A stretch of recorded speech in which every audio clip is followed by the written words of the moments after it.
علی مقام امام حسین کی شہادت کو موت سے تعبیر کرتا ہے۔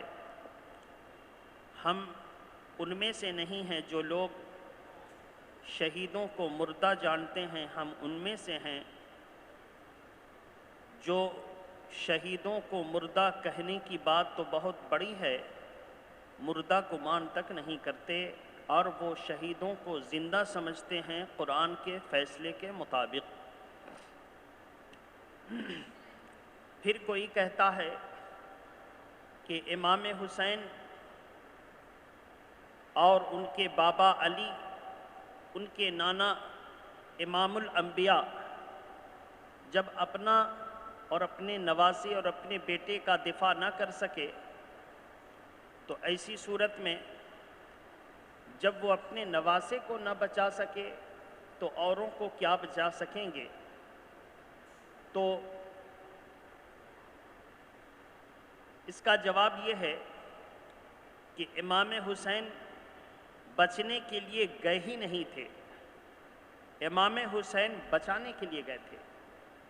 اگر امام حسین بچنے کے لیے جاتے تو بچنے کی بہت ساری صورتیں موجود تھیں، لیکن ہر صورت کو امام حسین نے ٹھکرا دیا اور کہا کہ مجھے اپنا بچاؤ نہیں کرنا ہے، اپنے نانا کے دین کو بچانا ہے۔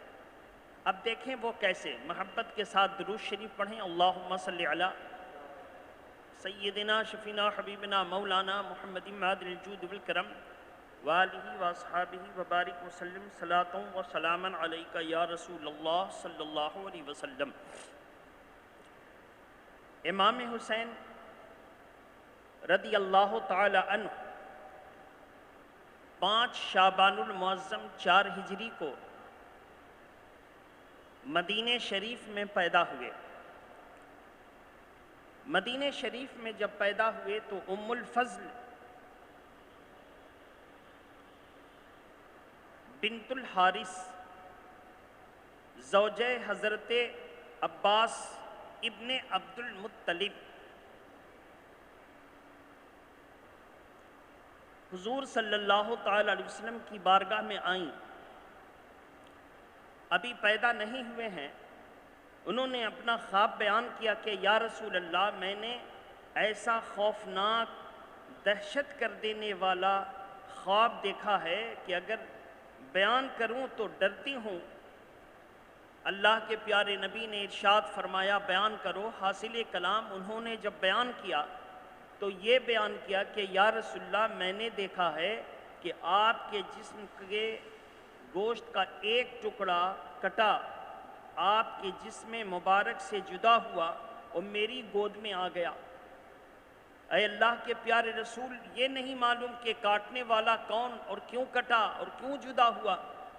اللہ کے پیارے نبی مسکرا کر ارشاد فرماتے ہیں، بات تو بہت لمبی کی جا سکتی ہے، الفاظ کو کم کر کے یہ بیان کریں۔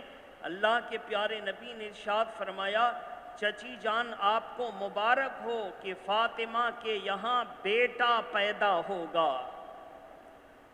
اب جب اللہ کے پیارے نبی نے فائنل کہہ دیا کہ بیٹا پیدا ہوگا تو وہابیوں اور دیوبندیوں جیسی ذہن رکھنے والوں کے دل میں مروڑ پیدا ہوا، پیچیش ہو گئی، اور فوراً ان کے ذہن میں قرآن کی آیت یاد آ گئی اور وہ پڑھنے لگے زور زور سے، جو میں نے سنا ہے نیٹ کے ذریعے، اور وہ زور زور سے یہ پڑھنے لگے کہ اللہ تبارک تعالیٰ نے پارہ نمبر 21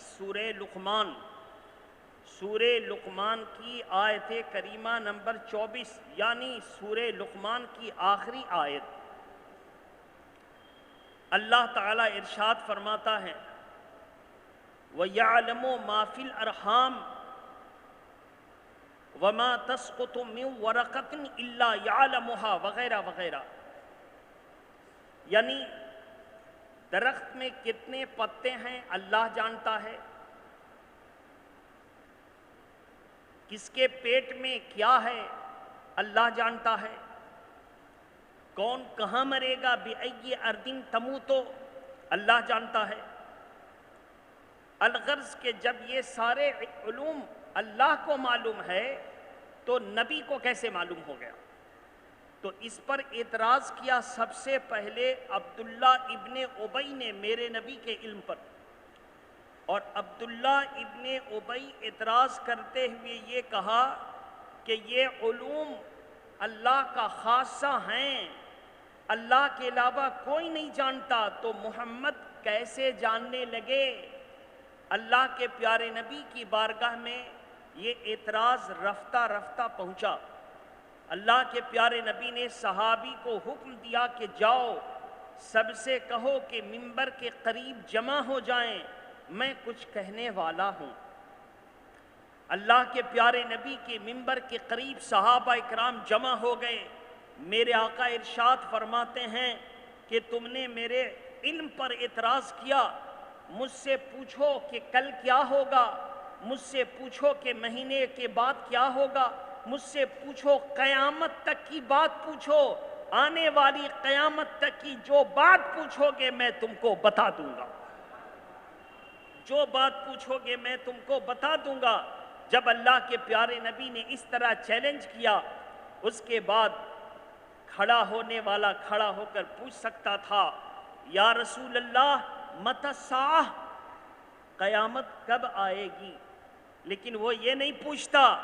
کھڑا ہو کر کھڑا ہونے والا پوچھ سکتا تھا یا رسول اللہ قیامت کا سال بتا دیجئے۔ آپ نے قیامت کا دن بتایا یوم عاشورہ، آپ نے قیامت کا دن بتایا جمعہ، آپ نے قیامت کا دن بتایا محرم کی 10 تاریخ۔ اے اللہ کے پیارے نبی، دن بتا دیا، مہینہ بتا دیا، تاریخ بتا دی، کم سے کم سال بھی تو بتا دیجئے کہ کس سن میں قیامت آئے گی۔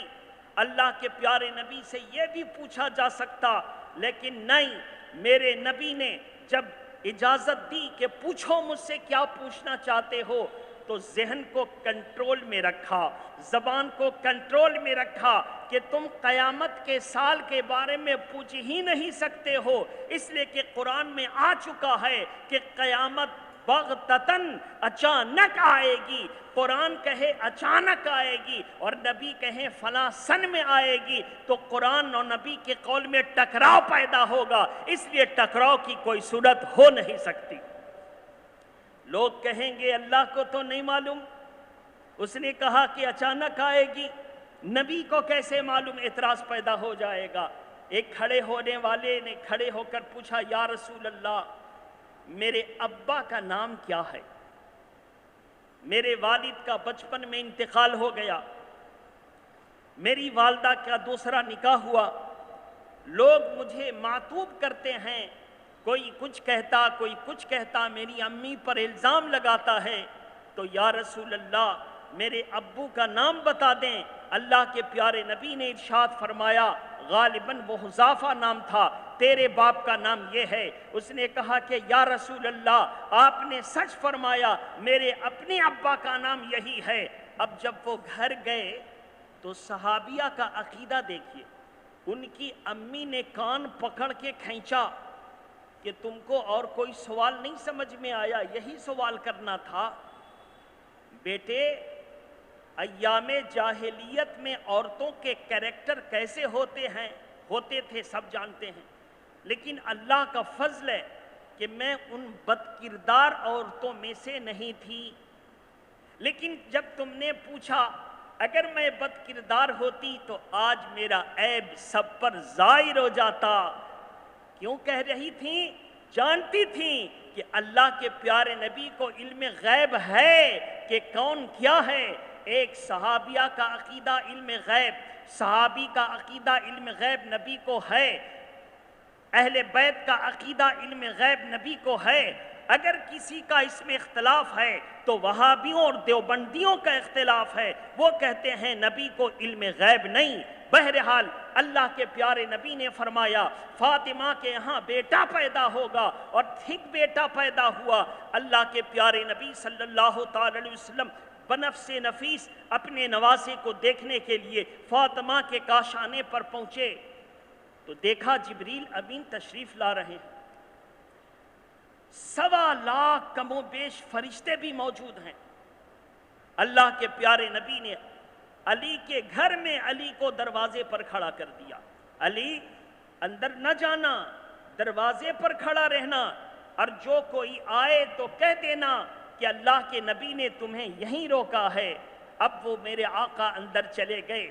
سیدہ فاطمہ بیٹھی تھیں، فوراً کھڑی ہو گئیں، اپنے والد کے قریب آئیں، والد کے ہاتھ کو چوما، والد نے فاطمہ کے ماتھے کو چوما اور چوم کر کے مبارکباد دیا. کہا بیٹی عجیب کمرے میں محسوس کر رہی ہو؟ کہا ابا حضور جب سے یہ پیدا ہوئے ہیں عجیب و غریب میں کمرے میں محسوس کرتی ہوں. کبھی دیکھتی ہوں کہ ادھر کچھ چمکا، کبھی دیکھتی ہوں اس گوشے میں کچھ چمکا. اللہ کے پیارے نبی فرماتے ہیں بیٹی یہ وہ بیٹا ہے جس کی پیدائش پر آسمان کے فرشتے اس کی زیارت کو تشریف لائے ہوئے ہیں اور ہمیں مبارکباد دے رہے ہیں.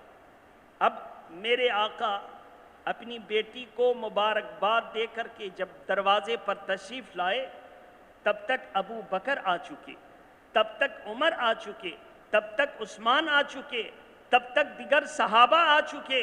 اللہ کے پیارے نبی کو دیکھ کر سب کھڑے ہو گئے. کھڑے ہو کر کہا الصلاۃ والسلام. صحابہ کا طریقہ تھا وہ اس کو الٹ کر بولتے تھے علیک الصلاۃ والسلام. جب علیکہ پہلے آئے تو اس کا معنی یہ ہوگا خاص آپ پر اللہ کا صلاۃ و سلام، اور جب الصلاۃ والسلام علیکہ تو خاص کا لفظ ہٹ جائے گا. علیکہ قبل کرنے میں یہ فائدہ دیکھا ہے خاص آپ پر الصلاۃ والسلام. بہرحال میرے محترم بزرگ اور دوستو، اللہ کے پیارے نبی نے کہا ہاں میرے فاطمہ کے ہاں بیٹا پیدا ہوا اور فرشتے آئے مبارکباد دینے کے لیے، میں آیا ان کی مبارکبادی لینے کے لیے. اللہ کے پیارے نبی چاہتے تو مدینہ شریف میں مسجد نبوی میں بھی مبارکباد لے سکتے تھے، حجرے عائشہ میں بھی مبارکباد لے سکتے تھے، ام سلمہ کے حجرے میں بھی مبارکباد لے سکتے تھے، لیکن آئے فاطمہ کے گھر.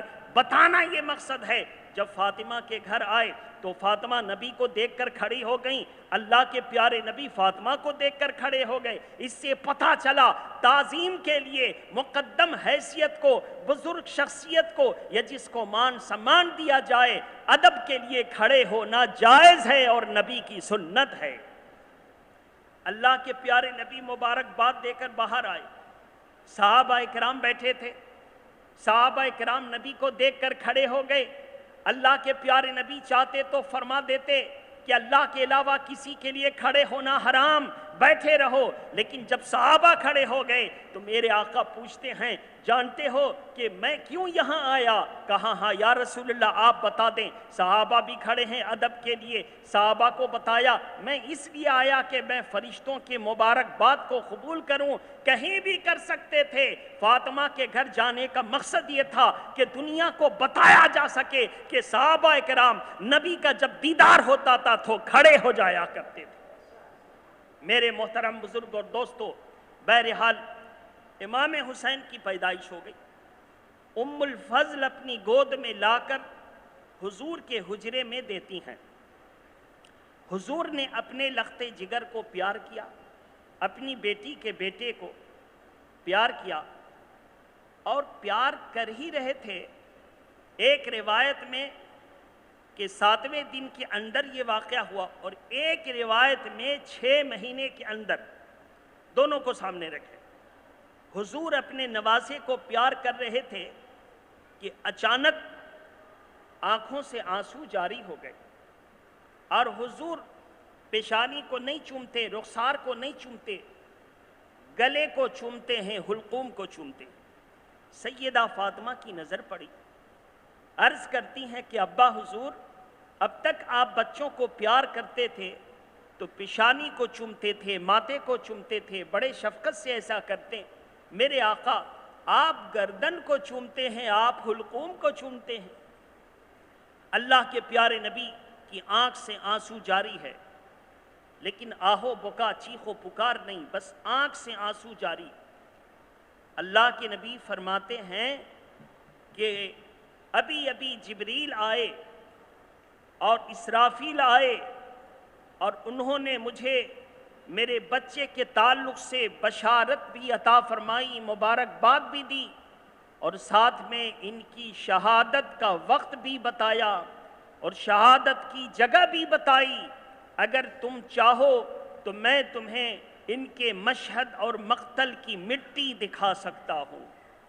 اتنے میں حضرت جبریل نے امام حسین کے مشہد کی مٹی پیش کی۔ اللہ کے پیارے نبی نے فرمایا یہ وہ مٹی ہے جہاں پہ میرا حسین شہید ہوگا۔ اب مسئلہ پیدا ہوا کہ اس مٹی کو کس کو سونپا جائے، کس کے سپرد کیا جائے۔ عائشہ بھی وہیں پر موجود ہیں، بیوی ہیں، حضور کی زوجہ کی صورت میں حضرت سودا وہیں پر موجود ہے، بیوی ہیں، حضور کی زوجہ بیوی کی صورت میں حضرت ماریہ بھی وہیں موجود ہیں، حضرت حفصہ بھی وہیں موجود ہیں، حضرت زینب بنت حجش بھی وہیں موجود ہیں، بیویاں موجود ہیں، لیکن اللہ کے پیارے نبی نے ام حبیبہ کو نہیں دیا، بلکہ مٹی دیا تو ام سلمہ کو دیا۔ اے ام سلمہ، یہ مٹی تم کسی شیشی میں محفوظ رکھ لو، جس دن میرا حسین نینوا کی سرزمین پر قتل ہو جائے گا، شہید ہو جائے گا، اس دن یہ مٹی خون بن جائے گی، سمجھ لینا کہ میرا حسین شہید ہو چکا ہے۔ اب مسئلہ پھر یہاں یہ پیدا ہوا کہ اللہ کے پیارے نبی چاہتے تو حضرت سودا کو دے دیتے، وہ بھی بیوی تھیں، یہ مٹی رکھ لو، جس دن یہ مٹی خون بن جائے گی سمجھ لینا میرا حسین شہید ہوگا۔ حضرت سلمہ کو کیوں دیا؟ آپ جواب دیکھیں کتنا پیارا۔ میرے آقا غیب جانتے ہیں کہ اگر سودا کو مٹی دی گئی تو سودا سلمہ سے پہلے انتقال کر جائیں گی، امام حسین سے قبل۔ حضرت حبیبہ ام حبیبہ امام حسین سے قبل انتقال کریں گی۔ ام سلمہ کو دیا کہ میری بیویوں میں اگر باقی رہے گی تو ام سلمہ باقی رہے گی، اور وہ امام حسین شہید ہوں گے، اور ام سلمہ مٹی دیکھے گی بھی اور دکھائے گی بھی۔ اس سے پتہ چلا کون کب مرے گا اور کہاں مرے گا۔ میرے آقا کو اللہ کی عطا سے یہ سب معلوم ہے، اور جس کو معلوم ہوتا ہے اسی کو کہتے ہیں کہ غیب کی خبر والا ہے۔ اب یہ دیکھیں، ہم اپنے پیارے آقا کو کیا کہتے ہیں؟ جو اللہ نے نام دیا اسی نام سے پکارتے ہیں، نبی، یا نبی اللہ۔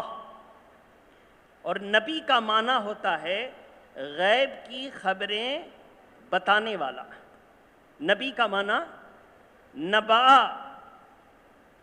فعل ماضی اس کا بنے گا۔ نبی کا معنی اس میں فاعل ہے، یہ غیب کی خبریں دینے والا، غیب کی خبریں بتانے والا۔ اب ہم اس کو قرآن کی آیت کریمہ پڑھ کے مضبوط کر دیں، تاکہ آپ کے مجمع میں کوئی وہابی اور دیوبندی لیکن کچھ بولتا نہیں کہ اس کا کاروبار چوپٹ ہوگا، کوئی بولتا نہیں کہ کانٹریکٹی کرتا ہے اس کی کانٹریکٹی ماری جائے گی، اور سنی مسلمان کبھی توجہ نہیں دیتا۔ وہابی کام بھی دیتا ہے، کانٹریکٹر بھی بناتا ہے تو وہابیوں کو بناتا، مگر سنیوں میں ہم دیکھتے ہیں کہ وہ وہابیوں کو اپنا کانٹریکٹر بنا کر کے اپنے مال کا پورا نفع گستاخ رسول کو دے دیتا ہے۔ اس لیے آپ کوئی چیز خریدیے اور کسی چیز کی ذمہ داری دیجئے تو سنی صحیح العقیدہ کو دیجئے، وہابی اور بد عقیدہ کو مت دیجئے کہ آپ کی گاڑھی رقم کو اللہ اور اس کے رسول کی گستاخی کرنے والوں پر خرچ کرے گا۔ میرے محترم بزرگ اور دوستو، اب قرآن سے اس کو مضبوط کریں۔ پارہ نمبر 30 سورہ تکویر، یعنی جب آپ پڑھیں گے اِذَا الشَّمْسُ كُوِّرَتْ وَإِذَا النُّجُومُ انكَدَرَتْ، اسی کی آیت کریمہ ہے وَمَا هُوَ عَلَى الْغَيْبِ بِضَنِينٍ، سورہ تکویر پارہ نمبر 30۔ اللہ ارشاد فرماتا ہے وَمَا هُوَ عَلَى الْغَيْبِ، یہ تمہارے صاحب اللہ کے نبی غیب کی بات بتانے میں بخیل نہیں ہیں۔ ایک ہوتا ہے کہ بتایا، اور ایک ہوتا اتنا بتایا کہ بخالت نہیں کیا۔ قرآن کہتا ہے کہ بخیل نہیں ہیں، اس سے پتہ چلا میرے نبی کو اللہ نے غیب کا خزانہ عطا فرمایا ہے، اور جتنا چاہتے ہیں بتا دیتے ہیں، جتنا چاہتے ہیں بتا دیتے ہیں۔ پھر اس کے بعد اٹھائیے پارہ نمبر 4 رکوع نمبر 8، پارہ نمبر 4 رکوع نمبر 8، وما کان اللہ لیطلعکم علی الغیب ولکن اللہ یجتبی من رسولہ من یشاء، پارہ نمبر 4 رکوع نمبر 8، اللہ کا ارشاد کہ یہ نبی غیب کی باتیں پر مطلع کر دیتے ہیں، اور اللہ غیب کی باتوں کا علم اسے عطا کرتا ہے جسے اپنے رسولوں میں چن لیتا ہے۔ وَمَا كَانَ اللَّهُ لِيُطْلِعَكُمْ عَلَى الْغَيْبِ، اللہ ہر عام ہر کس و ناکس کسی کو بھی غیب کا علم نہیں دیتا۔ وَلَكِنَّ اللَّهَ يَجْتَبِي مِن رُّسُلِهِ مَن يَشَاءُ، لیکن اپنے رسولوں میں سے جسے چن لیتا ہے اسے عطا فرما دیتا ہے۔ اس سے پتہ چلا ہر کسی کو یہ ملکہ، ہر کسی کو یہ قوت اللہ نہیں دیتا، اللہ اپنے رسولوں میں یہ قوت اس کو دیتا ہے جس کو چن لیتا ہے۔ میرے نبی کو چن لیا تو قرآن میں اعلان فرما دیا۔ پھر اس کے بعد بہت سارے غیوب اپنے اور نبیوں کو عطا فرمائے۔ میرے نبی کو کتنا دیا؟ اتنا دیا، اتنا دیا، ناپ تول کچھ نہیں۔ کیا دیا وہ سنیے، پارہ نمبر 5 اللہ تبارک تعالیٰ کا ارشاد، وَعَلَّمَكَ مَا لَمْ تَكُنْ تَعْلَمْ وَكَانَ فَضْلُ اللَّهِ عَلَيْكَ عَظِيمًا۔ اللہ فرماتا ہے قرآن میں، میرے محبوب وَعَلَّمَكَ مَا لَمْ تَكُنْ تَعْلَمْ، اور اللہ نے آپ کو علم غیب اتنا عطا فرمایا، اتنا دیا کہ اتنا کسی کو نہ دیا، اتنا دیا کہ کسی کو نہ دیا۔ اور یہ کیا ہے؟ یہ اللہ کا فضل عظیم ہے، جسے چاہتا ہے اپنا فضل عطا کر دیتا ہے۔ بہرحال اب اگر اور دیکھنا چاہیں تو سورہ جن پارہ نمبر 29 اللہ تبارک تعالیٰ کا ارشاد، عالم الغیب فلا یظہر علی غیبی احدا الا من ارتضی من رسول، وہ غیب کا جاننے والا اللہ اپنا غیب کسی کو نہیں دیتا، لیکن اپنے رسولوں میں سے جسے پسند کر لیتا ہے اسے عطا کر دیتا ہے۔ تو میرے نبی کا نام مجتبی، مجتبی کا مطلب چنا ہوا۔ قرآن کے مطابق میرے نبی چنے ہوئے ہیں علم غیب کے معاملے میں۔ میرے نبی کا نام مرتضیٰ، مرتضیٰ کا معاملہ پسندیدہ، اس کا معنی پسندیدہ، گویا کہ میرے نبی غیب کے معاملے میں اللہ کے پسندیدہ بندے ہیں۔ اب کہہ لیجئے میرے نبی کو ذاتی کوئی غیب نہیں ہے، جو غیب ہے وہ اللہ کا عطا کیا ہوا ہے۔ اور کتنا ہے؟ ہاں، بہت ساری حدیثوں کو پڑھنے کے بعد یہ پتہ چلے گا کہ حضور نے ارشاد فرمایا کہ مجھے کل کا علم نہیں ہے، غیب کی باتیں مجھے نہیں معلوم۔ یہ کب؟ ابتدائے اسلام میں، جب قرآن مکمل نہیں ہوا تھا۔ لیکن جب قرآن مکمل ہو گیا تو قرآن نے ارشاد فرما دیا ساری کائنات کے جتنے علوم ہیں اللہ نے وہ سب قرآن میں رکھ دیے، اور لوح محفوظ کا پورا علم بھی۔ تو گویا کہ قرآن میں جو علم ہے وہ لوح محفوظ کا بھی پورا علم ہے، اور اللہ نے اپنی طرف سے بھی اس میں علوم عطا فرمائے۔ اور وہ قرآن سب پر نہیں اتارا، قرآن اتارا تو صرف محمد الرسول اللہ پر اتارا۔ تو جن پر قرآن اترے وہی نہ سمجھیں، یہ کیسے ہو سکتا ہے؟ اب قرآن اترا حضور پر، قرآن نے اعلان کر کے کیا کہا؟ الرحمن علم القرآن خلق الانسان، رحمان انسانیت کی جان محمد الرسول اللہ کو قرآن کا علم عطا فرمایا۔ اور قرآن کہتا الذین یؤمنون بالغیب، سارے علوم اللہ نے قرآن مجید میں عطا فرمائے۔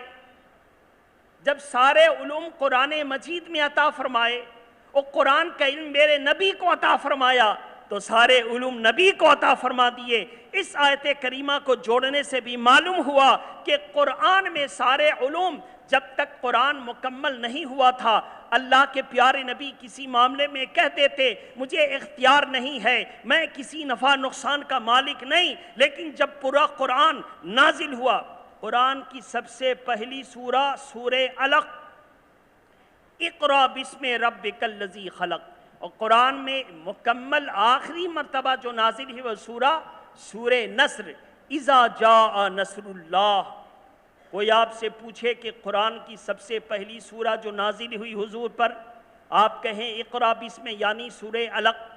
کوئی آپ سے پوچھے آخری مرتبہ میں جو سب سے آخر میں سورہ نازل ہوئی، آپ کہہ دیں سورہ نصر، اذا جاء نصر اللہ والفتح، یہ سب سے آخری۔ اس کے بعد آیت کریمہ کا حصہ نازل ہوا، آیت کریمہ نازل ہوئی، مثلا حجۃ الوداع، آخری حج کے موقع پر قرآن مجید کی آیت کریمہ نازل ہوئی، قد جاءکم من اللہ نور، تو یہ آیت کریمہ ہے، پوری سورہ نہیں۔ پوری سورہ جو آخری میں نازل ہوئی وہ سورہ نصر۔ آپ پوری سورہ کو پڑھیں، سورہ کو پڑھنے کے بعد پتہ چلے گا کہ جب قرآن مکمل ہوا میرے نبی کے علوم مکمل ہو گئے، اور جب علوم مکمل ہو گئے تو اب اس میں سارے علوم آ گئے۔ اس سے ثابت ہوا کہ جب تک قرآن نازل نہ ہوا تھا حضور کسی بات میں کہہ دیتے کہ مجھے نہیں معلوم، اور جب قرآن نازل ہوا منبر پر تشریف لائے اور اعلان فرما دیا اللہ نے مجھ کو سارے علوم عطا فرمائے، مجھ سے پوچھو جو پوچھنا چاہتے ہو میں تم کو بتا دوں گا۔ اب مسئلہ یہاں پر ایک آخری رہ گیا کہ حضور نے جب اپنے حسین کو نہ بچایا تو ہماری کیا مدد کریں؟ حسین کی مدد نہ کر سکے، اس کا جواب اللہ تبارک تعالیٰ نے قرآن مجید میں ارشاد فرمایا کہ اللہ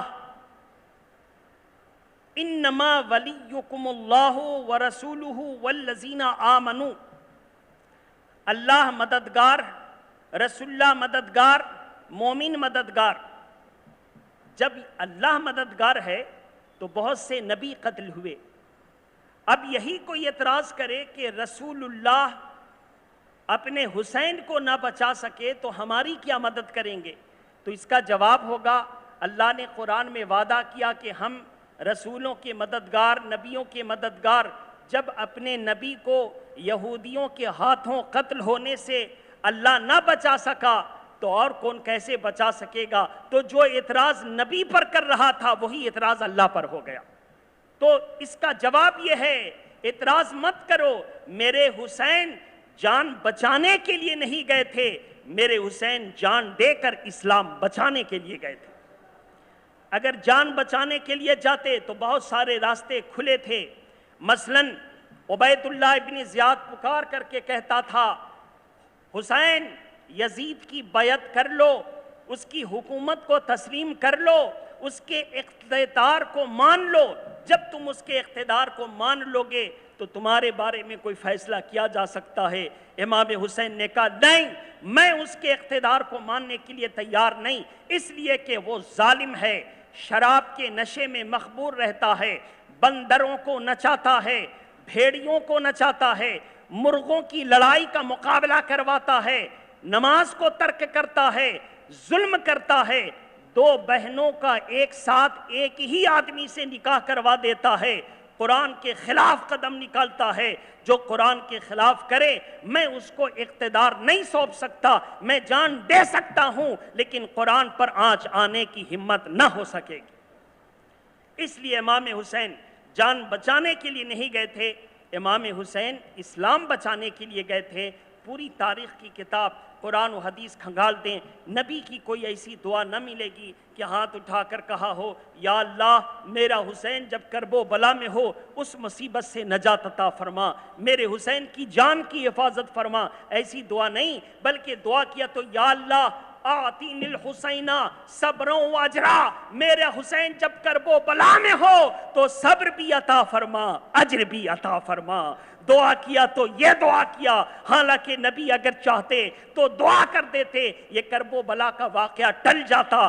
جب مومن کی دعا سے مصیبت ٹل جاتی ہے تو مومن کہ ایمان کی دعا سے مصیبت کیوں نہ ٹلے گی؟ میرے آقا نے کبھی دعا نہ کی، بلکہ آپ کے ساتھ بھی ایسا ہوتا ہے، جب آپ کا بچہ ایگزام ہال میں بیٹھتا ہے آپ اس کو جاتے ہیں چھوڑنے کے لیے، باہر بیٹھ کر دعا کرتے ہیں اے اللہ میرے بچے کے ذہن میں سارے سوالات کے جواب آ جائیں، وہ صحیح جواب لکھ دے، کوئی غلطی نہ کرے۔ آپ یہ دعا نہیں کرتے یا اللہ اس امتحان کو ٹال دے، یا اللہ یہ امتحان کینسل ہو جائے، یا اللہ یہ امتحان ریجیکٹ ہو جائے، یہ امتحان ملتوی ہو جائے۔ آپ یہ دعا نہیں کرتے، آپ دعا کرتے یا اللہ میرے میرے بچے کو امتحان میں کامیابی عطا فرما۔ اس مثال سے اب آپ پر واضح ہو گئی کہ جس طرح آپ چاہتے ہیں امتحان بھی ہو اور نتیجہ بھی اچھا ملے، میرے نبی نے چاہا حسین پر امتحان بھی ہو اور انعام بھی بڑا ملے۔ اس لیے یہ چاہنا فطرت ہے۔ میرے آقا نے جان بچانے کی بات نہیں کی، حسین سے وعدہ لیا تو ایمان بچانے کا وعدہ لیا۔